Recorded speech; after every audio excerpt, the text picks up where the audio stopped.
tibia de façon... On va démarrer, je vais démarrer. Voilà, dans la partie inférieure, au-dessus de la cheville, on ne prend pas par la cheville, on prend ici. On bloque, comment dire, le fémur juste au-dessus du genou, et on va venir faire une extension. Donc il y a plusieurs solutions. L'extension se fait, on arrive à un premier barrage, et on essaye d'aller un petit peu plus loin. Il y a un petit plus élastique.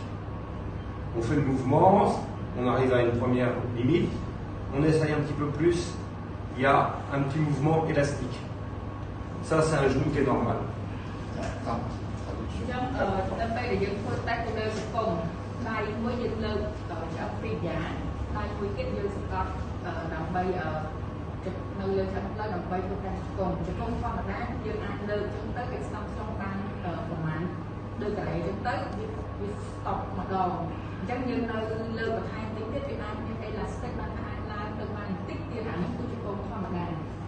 Parfois, on va faire un petit peu d'extension, on essaye davantage, et là, ça bloque, il y a un contact dur. Donc là, il y a un problème. Voilà. Là, on est comme ici, là, il y a le fémur, là, on retrouve le tibia. Le tibia, en fait, il est un petit peu postérieur. Donc, oui, postérieur. Donc, quand on va faire l'extension, on va arriver là, et ça va bloquer. On ne peut pas faire le plus. Quand c'est normal, le fémur et le tibia, ils sont l'un en face de l'autre, ils ont une bonne congruence. On va venir en extension, et on peut tester un tout petit peu plus, c'est élastique. Quand le tibia est postérieur, on va venir là et ça va venir coincer. Ça coince, il n'y a pas de petit mouvement élastique après. On va regarder sur quelqu'un, c'est plus facile à voir. L'autre solution, c'est quelqu'un, on commence à faire l'extension, ça monte, ça ne s'arrête pas de monter et on tombe sur un blocage. Contact dur à la fin. Ça, c'est quelqu'un qui a un contact dur avec un genou qui est antérieur. C'est-à-dire que le tibia est antérieur. Pardon. Vous avez le fémur, vous avez le tibia qui est un petit peu antérieur. Donc ça va venir, comment dire, en extension, et on finit par bloquer. D'accord ? Ça, c'est un contact dur sur un tibia qui est antérieur. Le troisième problème sur le genou, on le verra après. On va regarder sur un sujet, la rotule vers le plafond, sans créer de tension au niveau du genou. Hein, voilà. On prend le tibia de façon inférieure au-dessus de la cheville, je maintiens ici le fémur et je vais venir faire extension et je teste le petit plus. D'accord ? Là, je fais une extension, je viens à une première limite, je teste un peu plus, là, il y a un petit mouvement, vous voyez ? Extension, là, il y a un petit mouvement.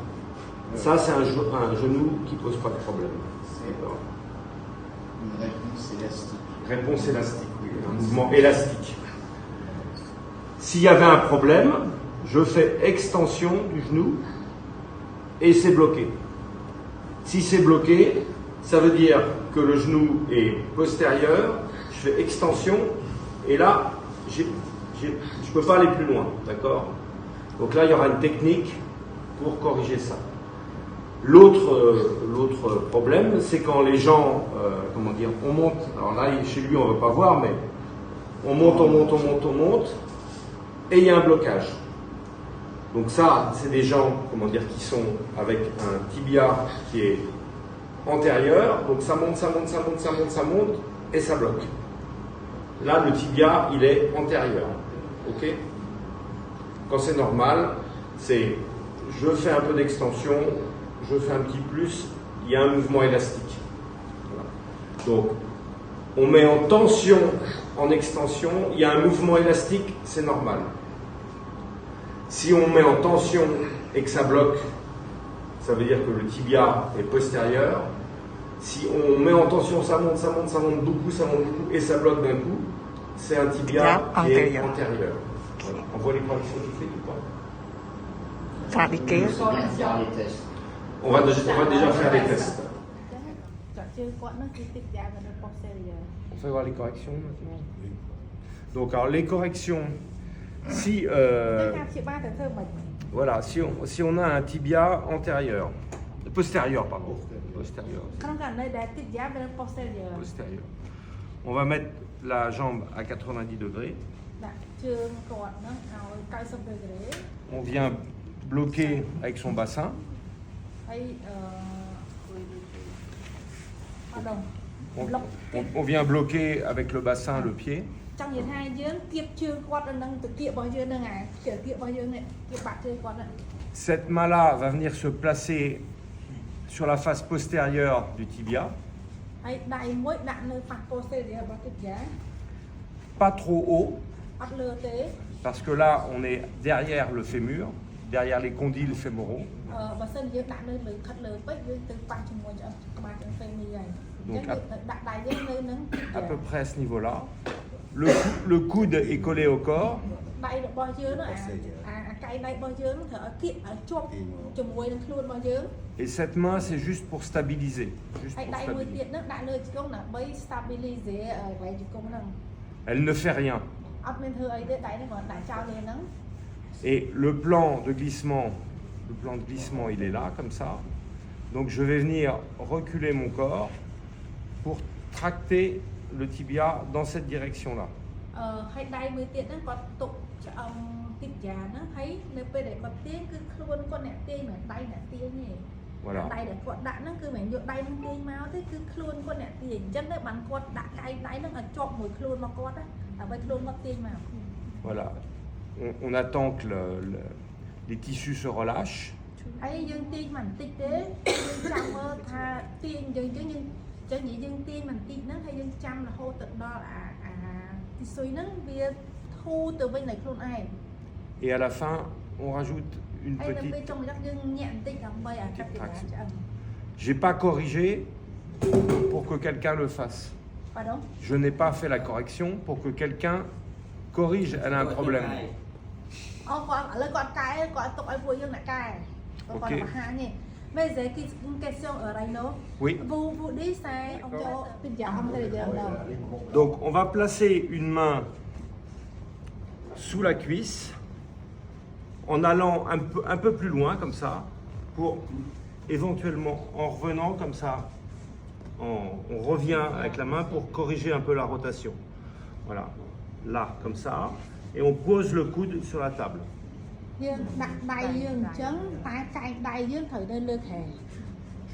Comme ça.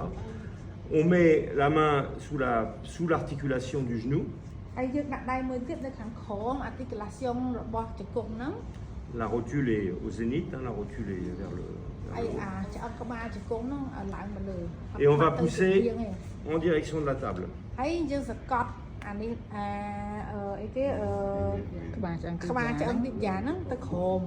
Voilà, 10 grammes, 15 grammes, 20 grammes.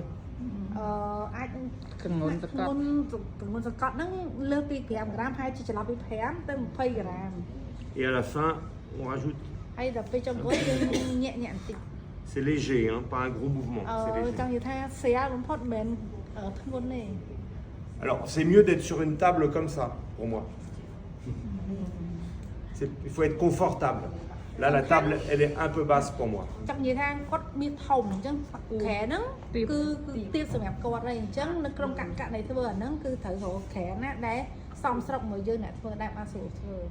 Voilà.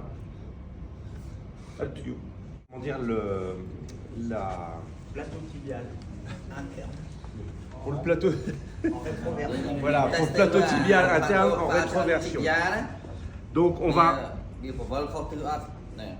prendre le mollet avec cette main-là.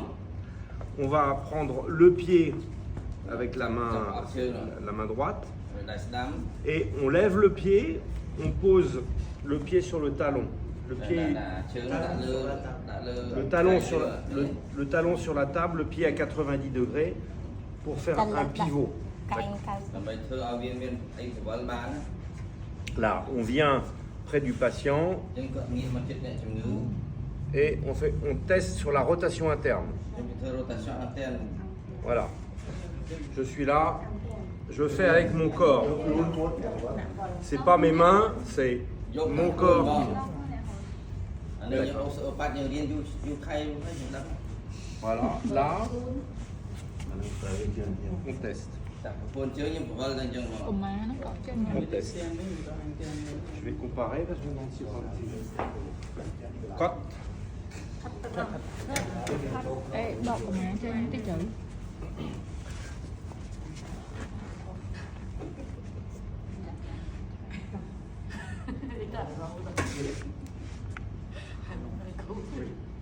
Slowly, pardon. Que lui, il le fait depuis 30 ans. Ok. Là, il y a un petit. Sậpចឹងណាហើយបានហើយខ្ញុំកាន់ទីយ៉ាតមកទៀតខ្ញុំបែបនេះខ្ញុំដាក់ចឹងហើយខ្លួនខ្ញុំអ្នកវិល Mais là, ça tourne pas. Hein. Faut tourner tout le pied. Faut tourner le pied. Pardon. Tourner le corps. C'est bien. Voilà. On le fait ensemble. Voilà. La correction. On place le genou comme ça. Et là, on va venir placer le pied dans le creux du genou. Relève ton pied. Voilà. D'accord. Puis ici. D'accord. Et mon genou, mon mollet est dans l'axe de la cuisse. Je ne suis pas comme ça. La hanche est ouverte. Je suis comme ça. Là, on ouvre la hanche. Ok. Ensuite, on vient prendre ici, mais contrairement à la correction du tibia postérieur, on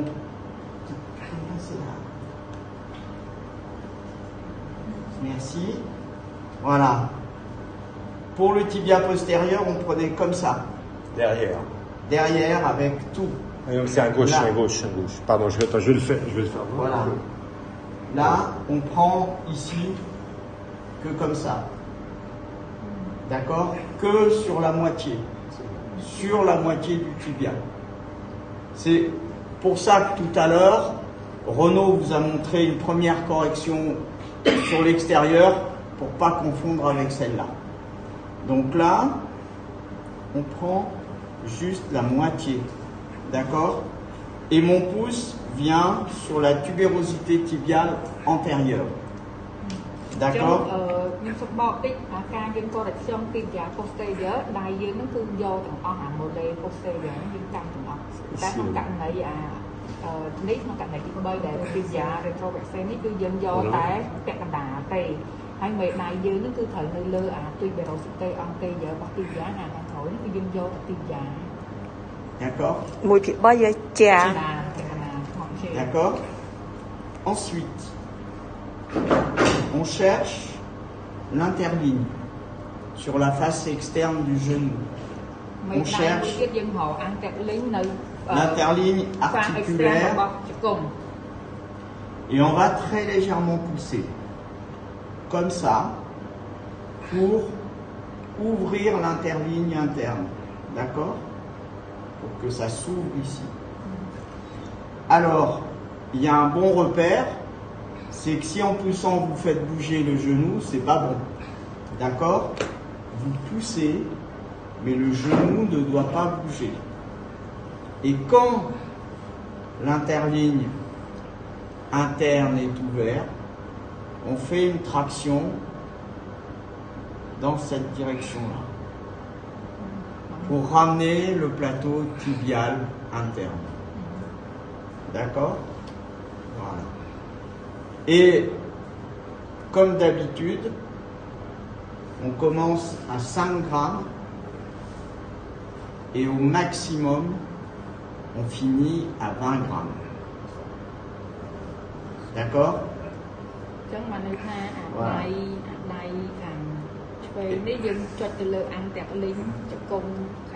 ផ្នែកខាងក្រៅហ្នឹងហើយយើងទាញការដែលយើងកាន់ពីយ៉ា posterior ហ្នឹងយើងទាញអញ្ចឹងមកអាចទៅ5 ទៅ 20 ក្រាមc'est bien se mettre un petit peu posterior plateau tibia interne ហ្នឹងមកអ្នកឌីរេក션មក Et pour rappeler les principes qu'on a donnés hier sur les techniques arthrosectives, si vous regardez ce que je suis en train de faire, vous ne savez pas ce que je suis en train de faire.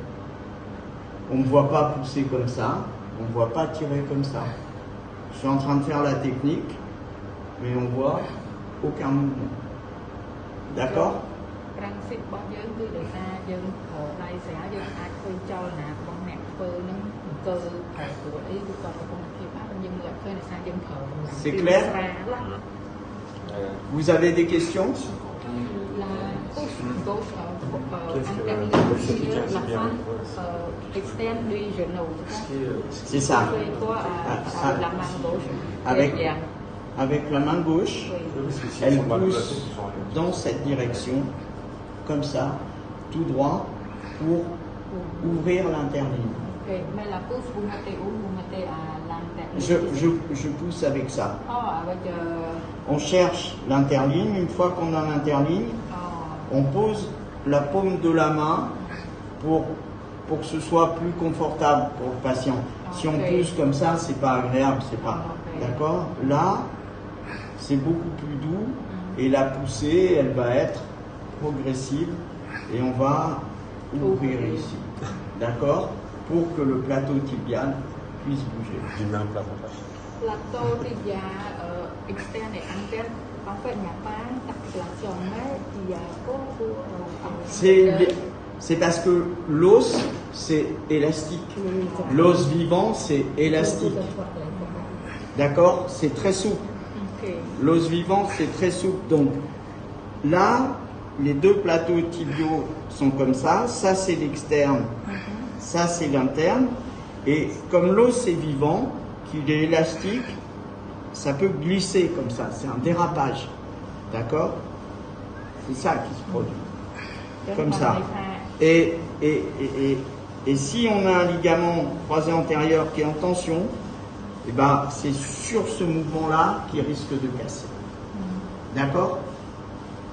ចឹងគាត់ចង់និយាយថាតាមពិតវាមានផ្ទៃសន្លាក់អីប៉ុន្តែដោយសារឆ្អឹងមនុស្សដែលរស់ហ្នឹងវាមានភាពយឺតអញ្ចឹងអាដៃដែលយើងដាក់នៅខាងនៅខាង extend របស់ genou នេះគឺយើងប្រើពងដុល្លារណាយើងនេះដើម្បីពុះសេទៅដើម្បីឲ្យមានការបើកខាងក្នុងហ្នឹងអាដៃនេះយើងទាញមកអញ្ចឹងអាផ្លាត់តូទីយ៉ាងទាំងដែលវា rétroversé ហ្នឹងវាឡើងមក Et ça se fait pas en marchant. Hein. Ça se fait justement, c'est pour ça que je donnais l'exemple des changements d'appui. On vient poser tout le poids du corps sur un genou et on le propulse tout de suite de l'autre côté. Donc, c'est une force importante. D'accord? បញ្ហាផ្លាត់តូទីយ៉ា rétroversé ច្រើនជួបលើពួកអ្នកលេងកីឡាដែលគាត់ផ្លាស់ប្ដូរសង្កត់ទៅលើជង្គង់ហ្នឹងប្ដូរ position តោះមកលោតផ្លាស់អីលឿនហ្នឹងវាបដូរលឿនទៅអញ្ចឹងវាអាចមានបញ្ហាខាងក្នុងហ្នឹងដោយសារលីកាម៉ង់ហ្នឹងវាតឹងពេកអញ្ចឹងតែបើដាច់លីកាម៉ង់ហ្នឹងទៀតវាដេផ្លាសេកាន់តែឆ្ងាយ D'autres questions? មានសំណួរទេ Ok. En place. Alors,